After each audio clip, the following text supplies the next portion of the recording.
And welcome back, everybody, to another episode of MLB DFS Quick Hits, your Thursday, September 10th edition. 6 games on tap for this Thursday evening. Keep an eye on the weather. It's going to be a doozy, but hope everybody had a good Wednesday. You had 19 runs during the day from the Brew Crew. You had 29 from the Braves. The Giants even put up double digits. Our stacks were good. We weren't on the Braves, unfortunately, but Marlins did their thing. Orioles did their thing. Mets did their thing. Giants did their things. We were all giddy there. You could still sneak in the green, but you weren't making much without the Braves. That was a crazy evening. That's all I can say about that. Back to some normalcy, hopefully, on a Thursday again. 6 games. There's a lot of day game action as well. But a 6-game main slate. Don't forget, you can check me out on Twitter at BDintric. Hit me up with your questions there. We had the free Fantasy Sports DJ Slack chat. Just hit me up, and I'll get you into that deal. You can watch the podcast on RotoBaller YouTube channel. Give it a like and a share over there. If you'd like to join RotoBaller Premium, use promo code Bubba to get 10% off the package of your choice. They have a premium Slack chat, awesome tools, articles, and more over at rotoballer.com. So go check all that out. And then you can also get the podcast in podcast form. Give a rating and review on iTunes, and I'd really appreciate it. All right, we have a couple totals on tonight's slate. Still waiting on a few. You obviously don't have Wrigley set yet because of the weather, but you have Orioles-Yankees is at 8.5. Giants-Padres is at 9. Dodgers-Diamondbacks is at 9.5. We are waiting on the Marlins-Phillies as it's Arrieta versus Alcantara, and we're waiting on Red Sox-Rays, Fleming versus Kickham. So we're waiting on those two totals, I believe. Let me double check. Could be nope. Oh, we got them all. Red Sox-Rays is a total of 9, and we are waiting on the Marlins one because I'm assuming they're making sure they still have enough people to play after last night. But it's going to be a doozy. That means the DraftKings slate starts at 6:40 Eastern. So it starts a little normal than earlier. So keep that in mind when you're locking things in. You got about a 30-minute ahead, 25 to 30 minutes ahead of schedule when it comes to locking in the lineups. Also, watch the weather because I said 6-game slate. Baltimore at the Yankees in the Bronx. It's going to be wet, 40 to 60% chances of rain throughout the game. Hopefully that changes as the day goes on. Hopefully it misses the stadium because we want some Garrett Cole. We want some Yankees versus a bad pitcher. We also wouldn't mind if you want to get really contrarian playing the Orioles bats versus Garrett Cole. So lots of ways to attack that game. And if we lose that, it turns it into a 5-game slate. It's going to make things really murky in that regard. But speaking of the pitching, let's get at it. It should be a quick one today. 6 games on tap. Cole 10-3 at home against the Baltimore Orioles. It's been a rough go for Garrett Cole. It is Thursday, so a reminder over at rotoballer.com. I wrote the free DraftKings picks article. Go check that out. Cole did get you 28 points his last time out thanks to 10 strikeouts, but allowed 5 runs, only 1 earned, thank goodness. But he's allowed 4 more runs in 3 straight starts. He's been really up and down the last 3, but the strikeouts have been consistent. 7 or more Ks in 6 straight starts, 7 or more in 7 of his 8 starts on the season. So you got that going for you with Cole. You know that's going to happen. We also know he's given up at least 1 home run in every single game. I say it every podcast, and then he does it again. So he just keeps giving up the long ball. It is a great spot here versus the Orioles. We like the Orioles bats to be sneaky. There's no sugarcoating that at all. We've seen them be very productive. Usually we pick on different pitching, that's for sure. But Cole has been shaky, and with the long ball, you could look that direction. I'm not going all in on the Orioles. I'm going to take some other spots tonight that I like, but if you want to be super contrarian, maybe you're doing some multi-entry or you just want to go for the gusto on a GPP, I could see the approach with going Baltimore. Baltimore strikes out 22.6% of the time versus right-handed pitching with a 264 average on the season, 177 ISO, 330 WOBA, so they're decent. Like that's what I'm saying. They're surprisingly a decent offense. But Cole at 10-3, very strong up top. You got Sonny Gray at $9,600. They skipped a start to kind of let him get his mind right, work on a few things after that just blow-up of 2/3 of an inning against St. Louis. Prior to that, he's been just dominant, consistent, everything you want to say. And tonight, pitching in Wrigley Field, the wind is blowing in at 14 miles an hour from center field. That's a big thing to like in that one. We've seen a lot of low scoring. I think it was 3-0 Cubs 2 nights ago, or no, it was 2-0 2 nights ago. It was 3-0, I believe, yesterday on a solo homer by or a 3-run homer by Moustakas. So it's been very low scoring. The wind has played. The pitchers have been great. The Cubs strike out 26.3% of the time versus right-handed pitching with a 234 batting average and a 326 WOBA. So Sonny Gray at 96 could be a strong bounce back spot at $9,600. He's going to be low owned tonight if the Yankees game plays. If the Yankees game doesn't play, chalky Sonny Gray. But really good spot there for Sonny Gray, so don't hate it at all. In that same matchup, with the way the weather's looking, Adbert Elzolay is a very interesting play at 7,700. The only thing I'm worried about is him being stretched out. He went 2 2/3 his last time up, give it 2 hits, 2 runs, 5 walks got to him. He's got 4 more Ks in 2 or 3 appearances. He's up to 78 pitches his last time out. He's got filthy stuff. It's just a matter of not walking guys. And if he's not walking guys, he can be super effective. Facing a Reds team, like I mentioned, hasn't done much. Moustakas did his thing. They strike out almost 25% of the time versus righties. They're hitting 208 versus righties with a 190 ISO and a 311 WOBA. So low batting average, lots of strikeouts. If Alzolay's not walking guys at 7,700 in that very pitcher-friendly environment, could be a strong play at $7,700. So keep him in mind this evening. And the only other guy I'm going to mention is Sandy Alcantara, $6,600. So part of those beat-up Miami Marlins, which stinks because they've been playing pretty darn good this year as a whole, all things considered. Alcantara has made 2 starts since coming off the COVID IL. The first start, we'd like to forget, 4 innings, 5 earned, 2 Ks against Tampa Bay. I'm going to chalk that up to a little rust. That's what I'm going to chalk that up to because he dealt his last time out in Tampa. 6 innings, 3 hits, 108 Ks for almost 28 DK points. His first start of the year, he had 28 points against Philadelphia. So 2 out of 3 starts, he's been dominant. The one start he wasn't. First game back from COVID. I'm going to just grain of salt that one. Just let that one kind of slide. Hopefully that's the way it's going to look. A couple ways to look at tonight's game against Philly. It's a good matchup at home in a very pitcher-friendly environment. Philly strike out 21% of the time with a 252 average and a 326 WOBA. They're average to slightly above average offense versus right-handed pitching. Alcantara is supposed to be the ace of the Marlins. He's very, very good. We've seen him the way he finished last season with the pitch mix changes, the way we saw him his last time out. That was more the Alcantara we expected. He's a very, very strong arm. The only concerns I have, and to be fair, they didn't do it because they just let Yamamoto and a couple guys take the beating yesterday. They didn't tax the bullpen, which is good. Because usually when you see a game like that, the bullpen usually gets just run into the ground. That's not going to happen. The Marlins also, I believe they're playing like 7 games in 5 days, I think, against the Phillies or something, 2 doubleheaders, or they have some crazy schedule coming up this weekend. So they're going to be doing a lot of mixing and matching and being careful with their pitching. I think Alcantara is a very, very good punt, though. The Phillies can do anything at any time. There's no doubt about that. But at $6,600, Alcantara very, very live on tonight's slate. So looking at the pitching, Cole at 10-3, Gray at 96, Elzolay at 77, Alcantara at 66. That's where I'm planting my flags tonight. I'd love to play Garrett Cole tonight against Baltimore, and I'd love to play Cole and Gray, and you can because there's enough value to do that. We just got to make sure Cole's playing. But those will be the 4 arms I'll be building around tonight. When looking at the bats on this slate, catcher's position, Austin Nola just keeps hitting. He's $4,900. It's a crazy price tag. It's a crazy world we're living in, but he's got 10 or more points in 3 or 4 games. Keeps getting it done. Drew Smiley coming off the IL tonight.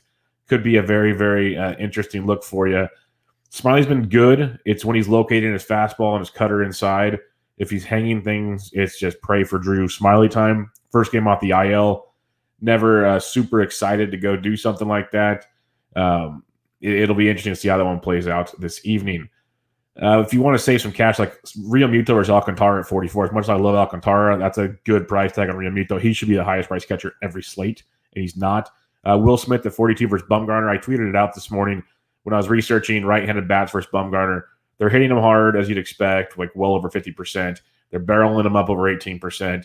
Strong average, strong power, and the most concerning thing I saw, Bumgarner, as bad as he's been this year, is allowing 5 home runs per 9 to right-handed pitching. 5.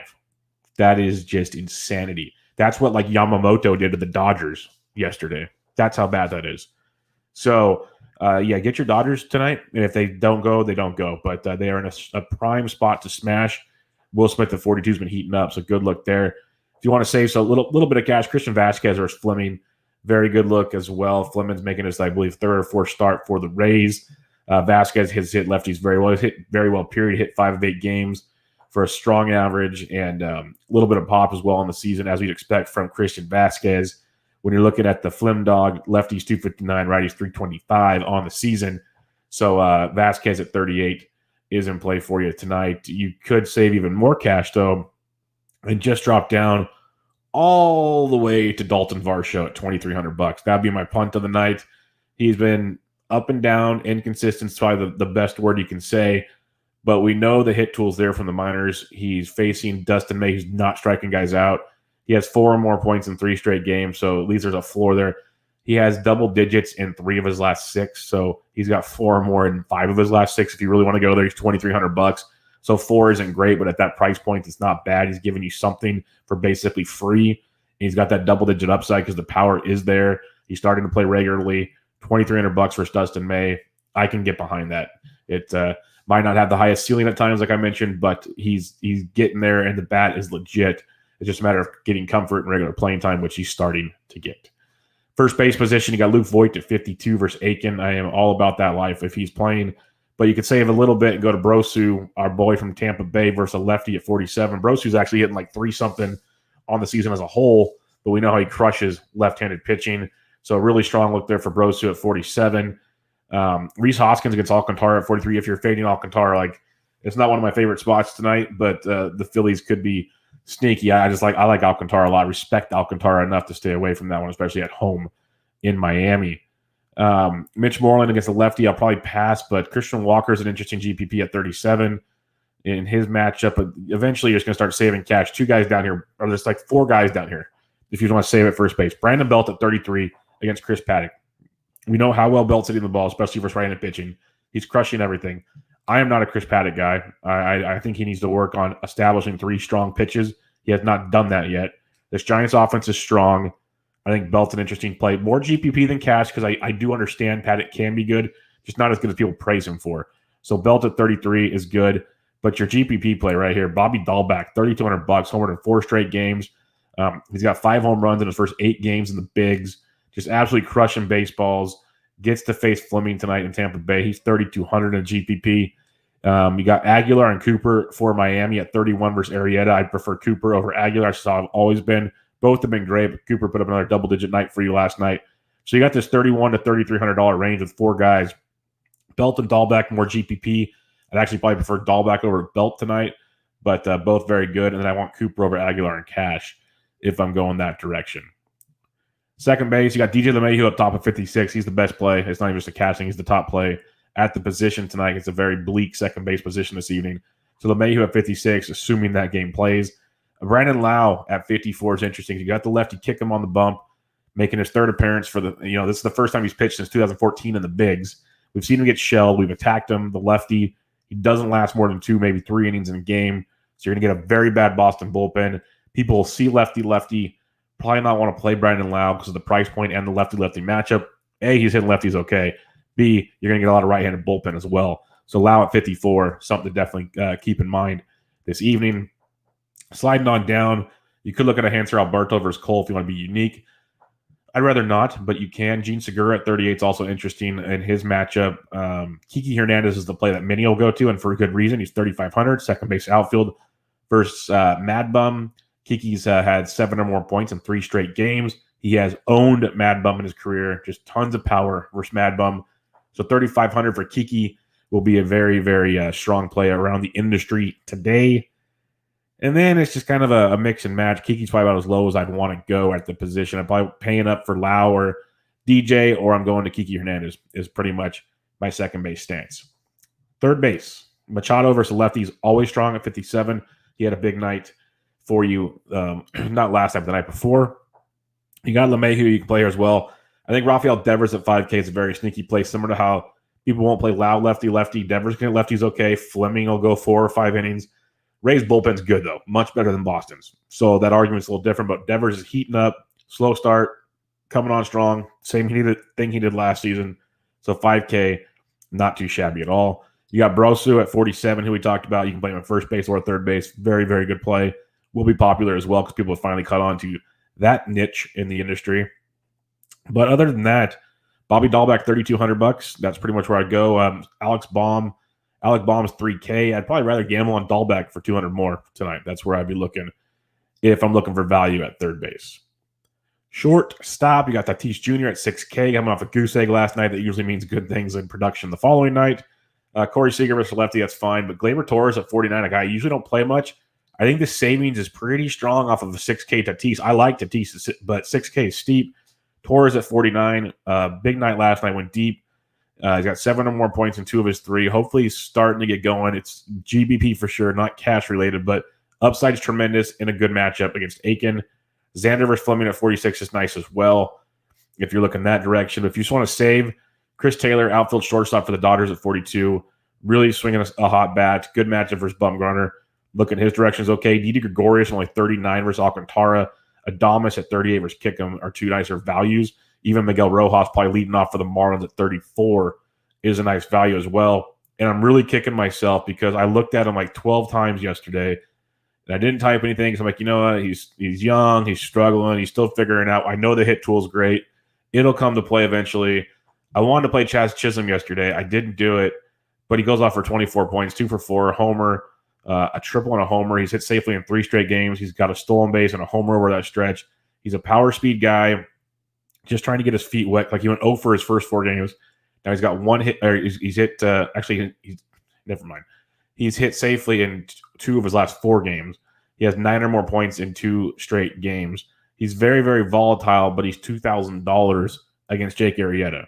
That's what I'm trying to say as a mumble mouth this morning.